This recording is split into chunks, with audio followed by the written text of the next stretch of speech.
It's March 1913 and Europe is on the brink of total war. Not the war you're thinking of. That catastrophe is still a year away. No, this is different. This is the war that almost destroyed civilization before World War I even began. In the smoky back rooms of Vienna, generals are drawing up invasion plans. In St. Petersburg, the Tsar's advisors whisper of mobilization, and in a small cafe in Belgrade, a young man clutches a revolver, knowing that his next decision could plunge half the world into flames. What you're about to discover is the forgotten crisis that brought Europe closer to total annihilation than most historians dare to admit.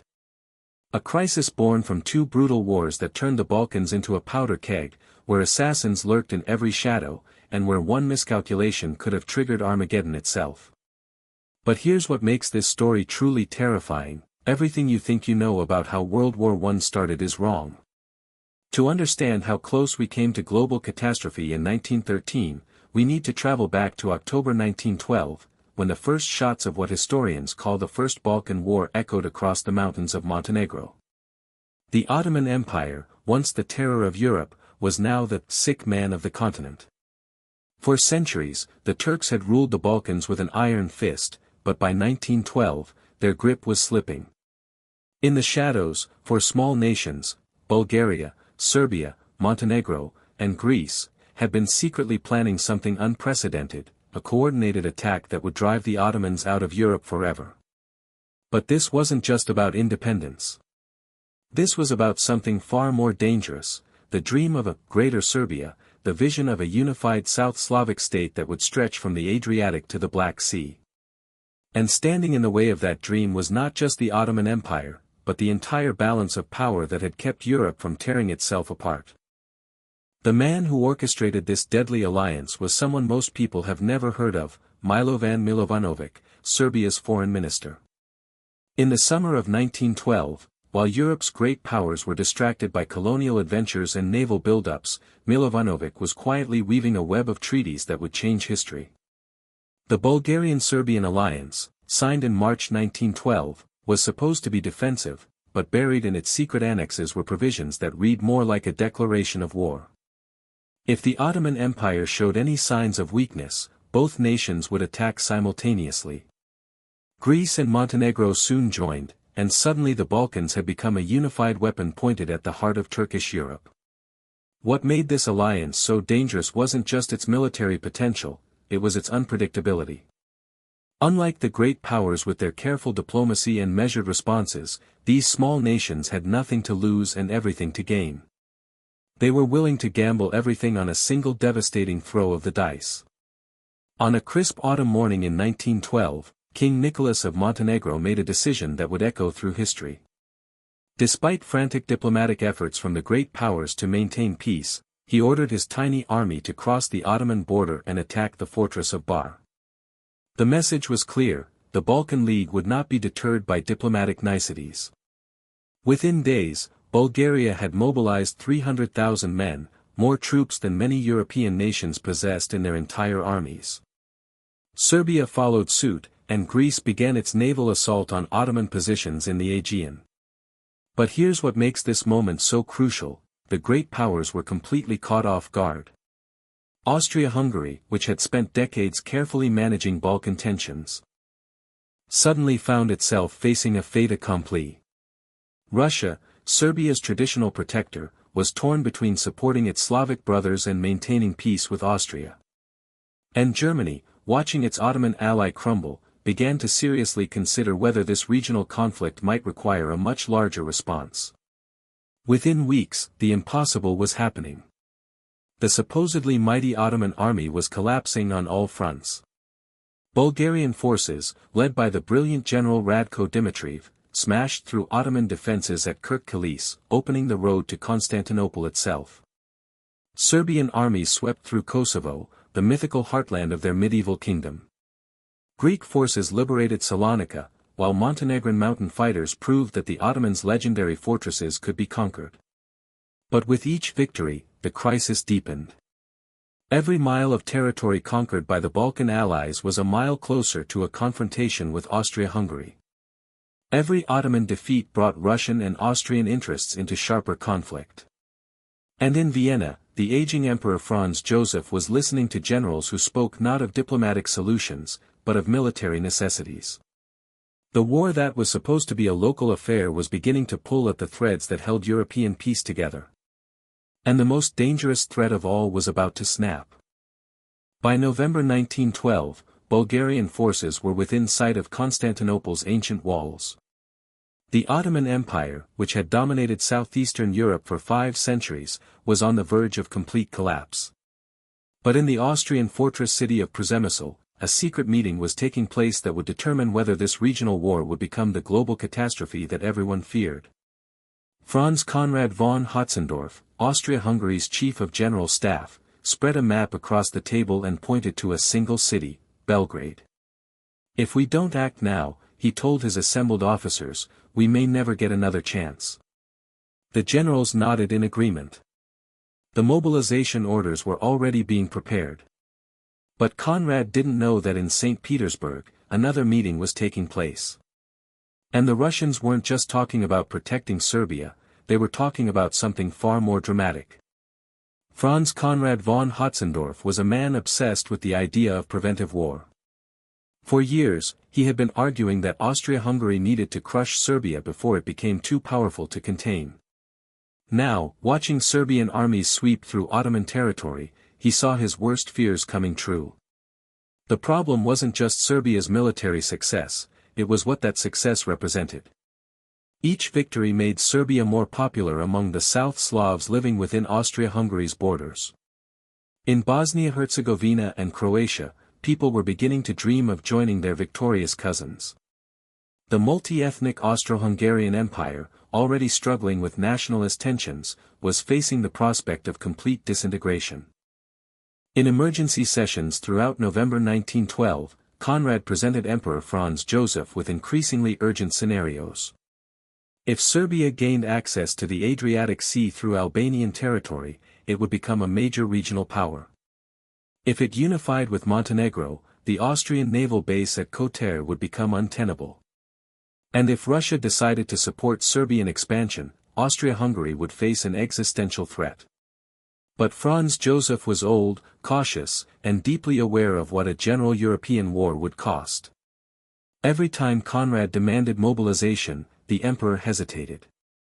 Every time Conrad presented invasion plans, Franz Joseph asked about diplomatic alternatives. This tension between Austria's top general and its monarch was creating a dangerous unpredictability in European affairs.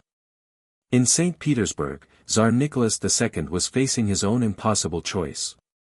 As the protector of Orthodox Christians and Slavic peoples, Russia couldn't abandon Serbia in its hour of triumph. But Russian Foreign Minister Sergei Sazonov understood that supporting Serbia too strongly might trigger exactly the kind of European war that Russia was unprepared to fight. The Russian Empire in 1912 was still recovering from its humiliating defeat by Japan in 1905 and the revolutionary upheavals that followed.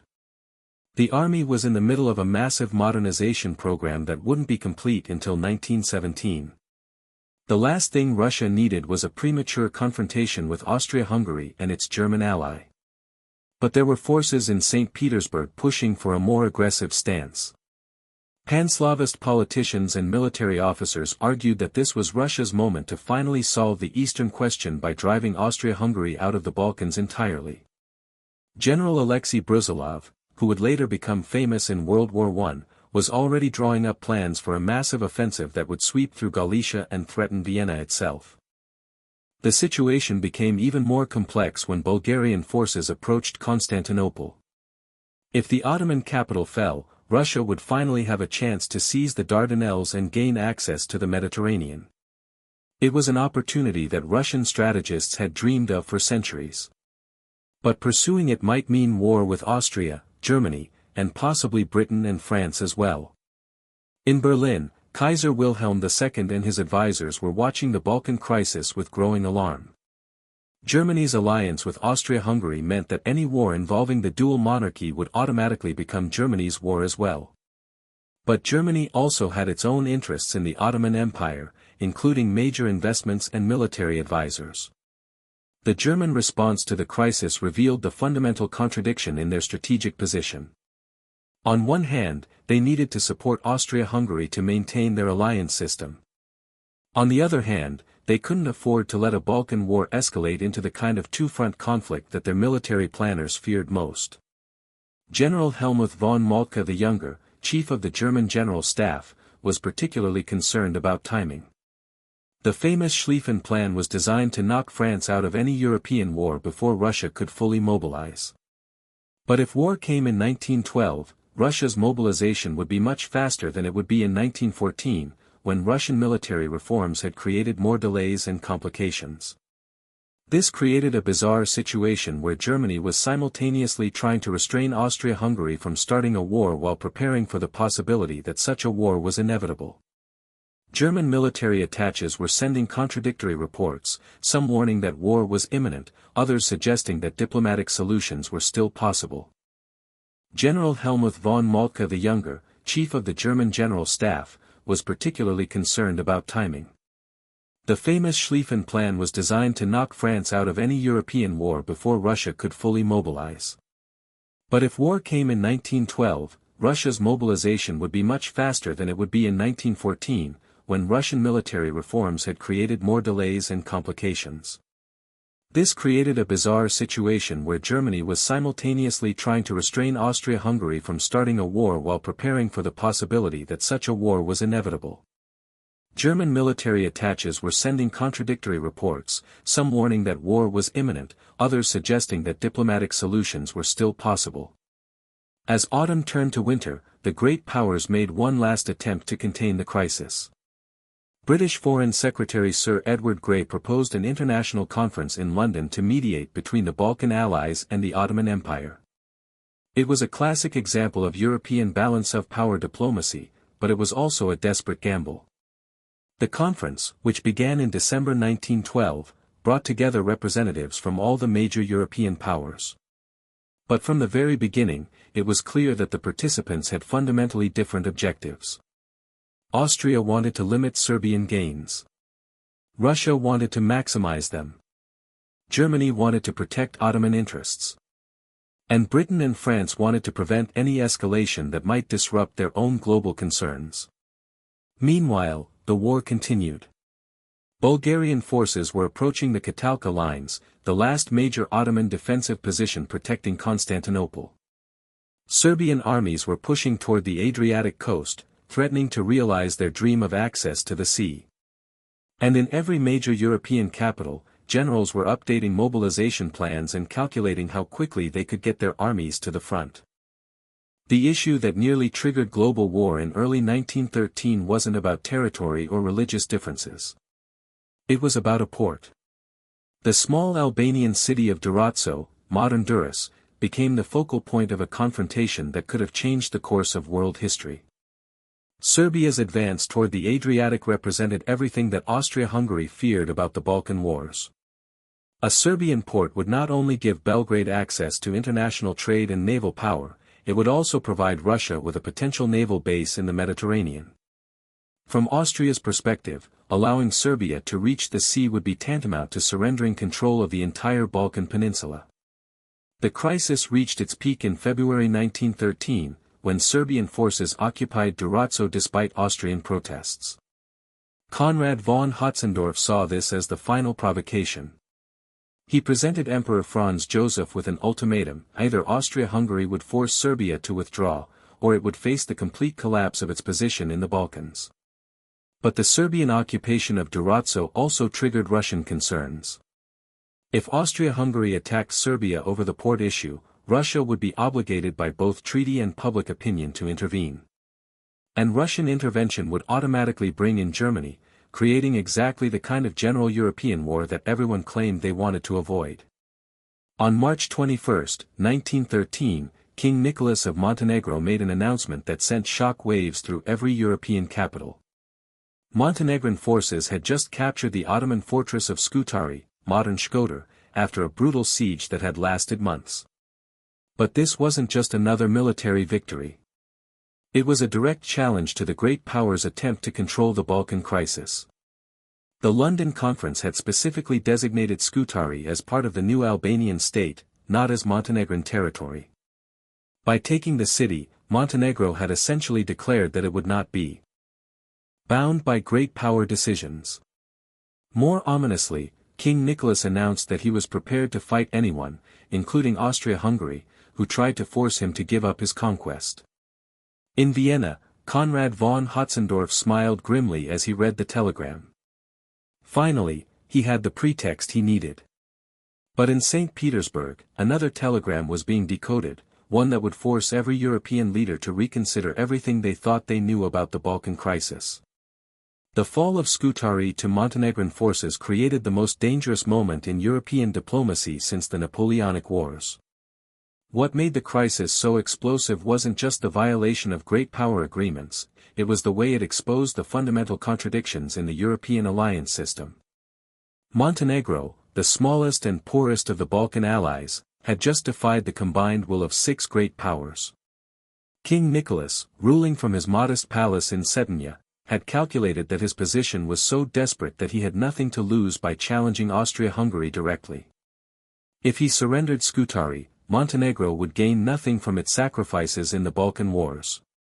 If he kept it, he might die gloriously fighting the Austrians, but at least Montenegro would be remembered as a nation that refused to bow to foreign pressure. The problem was that Nicholas's defiance forced every other power to make choices they weren't ready to make.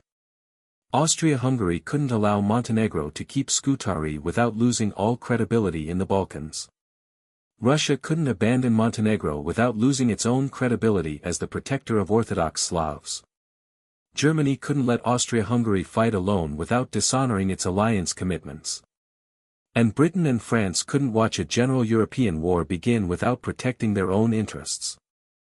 By April 1913, the military preparations had reached a point where war seemed inevitable. Austrian forces along the Montenegrin border had been reinforced to core strength. Russian forces in Poland and the Caucasus were conducting exercises that looked suspiciously like mobilization preparations. German railway schedules had been quietly adjusted to facilitate troop movements toward both the French and Russian frontiers. The moment of truth came on April 18, 1913, when Emperor Franz Joseph signed Mobilization Order 174, authorizing the partial mobilization of Austrian forces for operations against Montenegro. It was the first time since 1866 that Austria-Hungary had mobilized for war, and the implications were immediately clear to every government in Europe. In St. Petersburg, Tsar Nicholas II convened an emergency meeting of his ministers. The question was simple: if Austria-Hungary attacked Montenegro, should Russia intervene? Foreign Minister Sazonov argued for restraint, pointing out that Russia wasn't ready for a general war. But War Minister Vladimir Sukhomlinov presented intelligence suggesting that this might be Russia's last chance to act before Germany and Austria became too strong to defeat. The deciding factor was a piece of information that none of the other powers possessed. Russian spies had learned that Germany was planning to increase the size of its peacetime army by 117,000 men. If Russia waited until Germany completed its military build-up, the balance of power might shift permanently against the Franco-Russian alliance. What happened next remained classified in German archives until the 1960s. On April 22, 1913, Kaiser Wilhelm II sent a secret personal message to Tsar Nicholas II. The telegram, transmitted through back channels to avoid diplomatic oversight, contained what amounted to an ultimatum.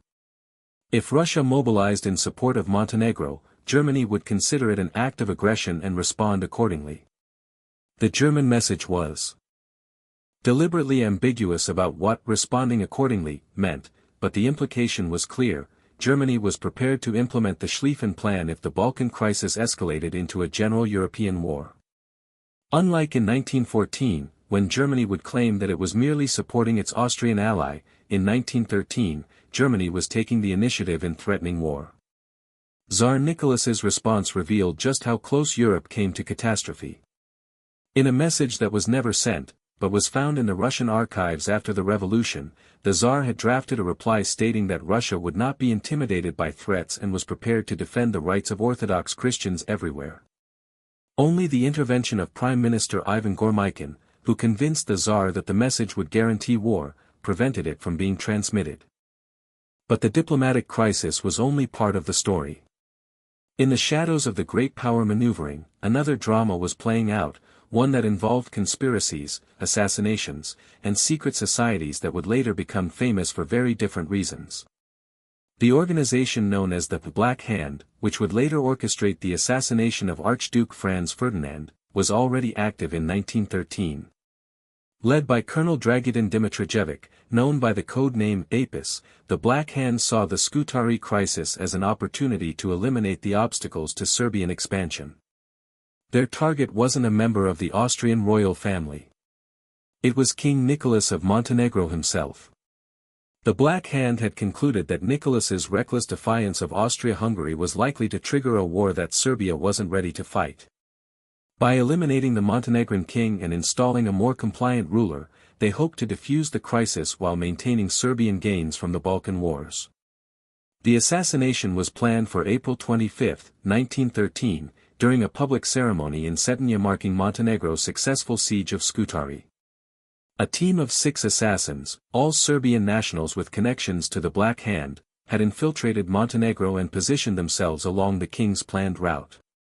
The operation was remarkably similar to the plot that would kill Archduke Franz Ferdinand 15 months later, except this time, something went wrong. What saved King Nicholas's life, and possibly prevented a world war in 1913, was a case of mistaken identity that sounds almost too absurd to be true. One of the Serbian assassins, Bogdan Jeric, had never seen King Nicholas in person and was working from a description provided by Black Hand intelligence. When the royal procession began, Jeric mistook the king's brother, Prince Danilo, for the monarch himself. Jeric's attempt to shoot Prince Danilo was foiled when his pistol misfired, a mechanical failure that probably changed the course of history. The sound of the misfire alerted Montenegrin security forces, who immediately surrounded the royal procession and began searching for additional threats. Within minutes, all 6 Serbian assassins had been identified and arrested. The capture of the assassination team created a new diplomatic crisis within the existing crisis. When interrogated, the assassins revealed their Serbian connections and their links to the Black Hand. Suddenly, Montenegro had evidence that Serbia was actively trying to eliminate its leadership. King Nicholas, already defiant toward Austria-Hungary, now had additional motivation to resist any settlement that would benefit his would-be assassins. If you're still here, this story is about to take a darker turn. What you've seen so far is just the surface of a conspiracy that reached into the highest levels of European governments. The assassination attempt against King Nicholas was only the beginning of a campaign of violence that was designed to reshape the entire Balkan Peninsula. The arrest of the Serbian assassins in Montenegro created a paper trail that European intelligence services began following with growing alarm. The investigation didn't just reveal the existence of the Black Hand, it uncovered a network of revolutionary organizations, military conspirators, and secret societies that stretched from Belgrade to Vienna to St. Petersburg. And at the center of this web was a name that would later become infamous, Gavrilo Princip. But in 1913, Princip wasn't planning to kill an Austrian archduke. He was planning something far more ambitious, something that would have made the assassination of Franz Ferdinand look like a minor incident. The documents found on the captured assassins contained references to Operation Thunder, a coordinated campaign of terrorism and assassination designed to trigger a general Balkan uprising.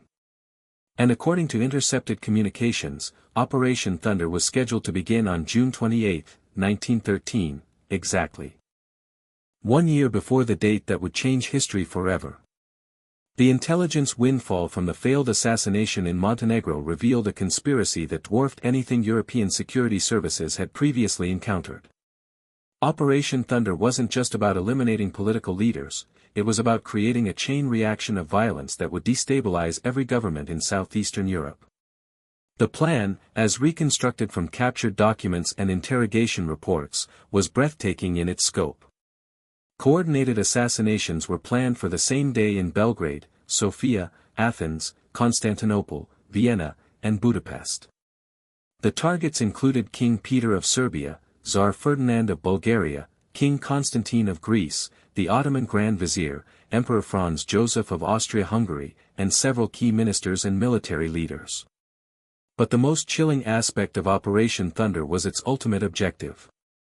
The Black Hand and its allied organizations weren't trying to prevent a European war, they were trying to ensure that such a war would begin with the complete collapse of governmental authority throughout the Balkans.